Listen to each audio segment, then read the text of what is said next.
Right here we have the Xiaomi Redmi Note 13 Pro, which is a standard size smartphone, but this one comes with a non-standard 200 megapixel camera and one of the coolest and prettiest design that you can get on a smartphone. So let's not waste any more time and let's start with the unboxing.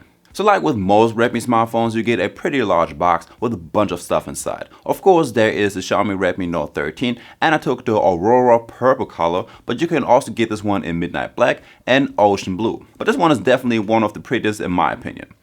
What I also like is that you get an extra silicone case with this phone, so you got that first protection covered and don't have to worry about getting one that fast.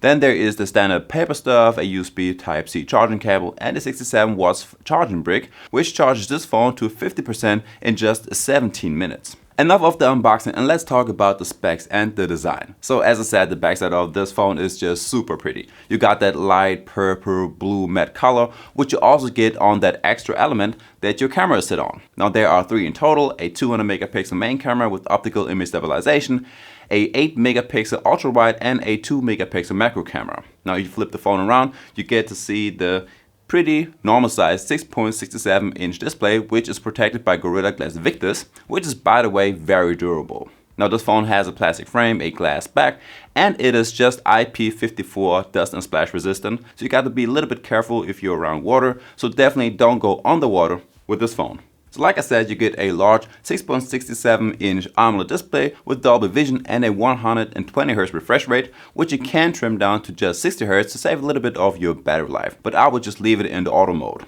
This one switches around for you, so you don't have to worry about it. What I also really like are the bezels all around the phone. These are super slim and a little bit thicker down at the bottom, but it's really not too bothering. When it comes to watching some movies and videos on the Redmi Note 13 Pro, you get a 1.5K resolution with lovely sharp contrast, vivid pictures and good blacks, as expected by any AMOLED panel. You can even play around with the colors in the settings if you want to.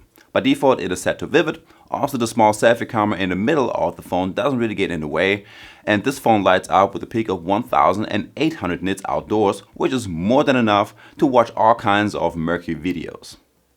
As for the sound, you get a stereo speaker setup, even though the lower one is a little bit louder than the upper one, but still quite loud enough and clear. Certainly good enough for some YouTube videos and animes, but let's give this one a try. Let's head into it and start with the unboxing. So the Samsung Galaxy S24 comes in a very small box. When you open it up, the first thing that you will see is this. Like with a lot of other smartphones, you also have Dolby Atmos support with a few presets and even an equalizer, which I would only use if I really know what I'm doing, but just leave it in the auto mode once again.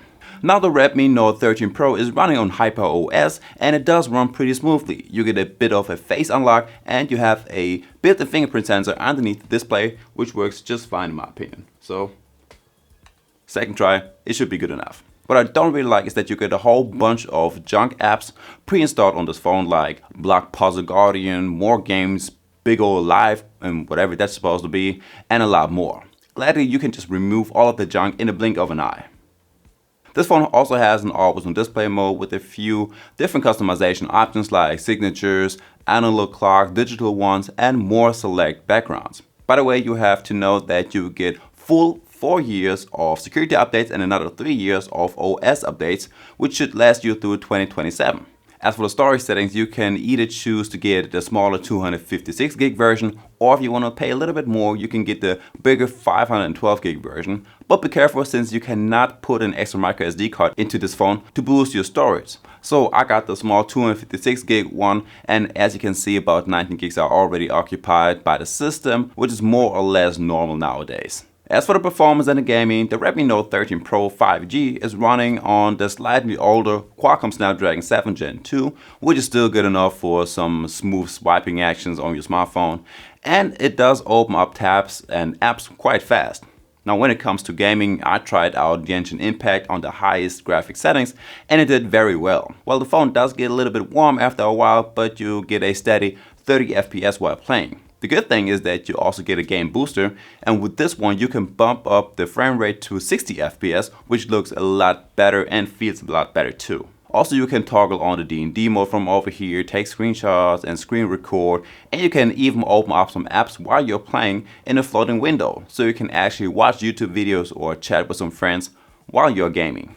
Next up, the battery life, and this will be a quick one. Now you got a 5100 mAh battery crammed inside of here, which should easily get you through the day, and you will still have about 20% at the end of the day. So you can expect to get around 7 hours of on-screen time if you're not playing all day long or shooting videos non-stop.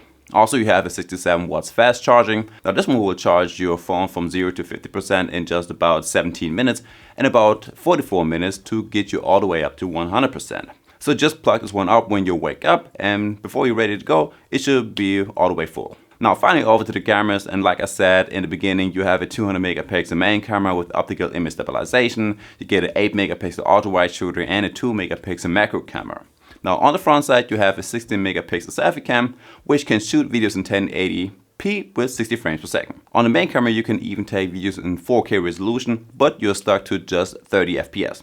Now on the Redmi Note 13 Pro, you get a lot of camera modes, like there's an extra 200 megapixel mode, you can take portrait and night shots, and over on more, you have a real pro mode as well. Now overall, you can say that this smartphone is doing an okay-ish job when it comes to photos and videos. It does struggle a little bit when it comes to moving pictures, but it's doing a good enough job on your normal day-to-day pictures in daylight. It also handles your portrait shots quite well, so you get a decent enough background blur right here, which you can also adjust on both the back and on the front camera. I also took a few videos of my cats playing around, and as long as they're not moving super fast, the videos look very nice. The photos that you take in the auto mode look more natural and are not that vivid, but if you turn on the ultra wide mode, pictures look a little bit more vivid and have poppier colors, but of course at the cost of some of the details. Now like always, I took a quick selfie video, and that's how it sounds and looks like. Alright, so let's check out the video quality of this phone. Now if you're using the selfie camera, you can record in 1080p with up to 60 frames per second, which is fairly good for that phone. But if you turn around, you can even record in 4K, even though that only works with 30 FPS and not 60 FPS. So I would highly suggest sticking with the 1080p with 60 FPS. And guys, there we have it. That's the Redmi Note 13 Pro 5G smartphone. So if you liked the video, make sure to leave a like and subscribe to my channel for more tech reviews. And I guess with that one being said, I will see you in the next one. Peace.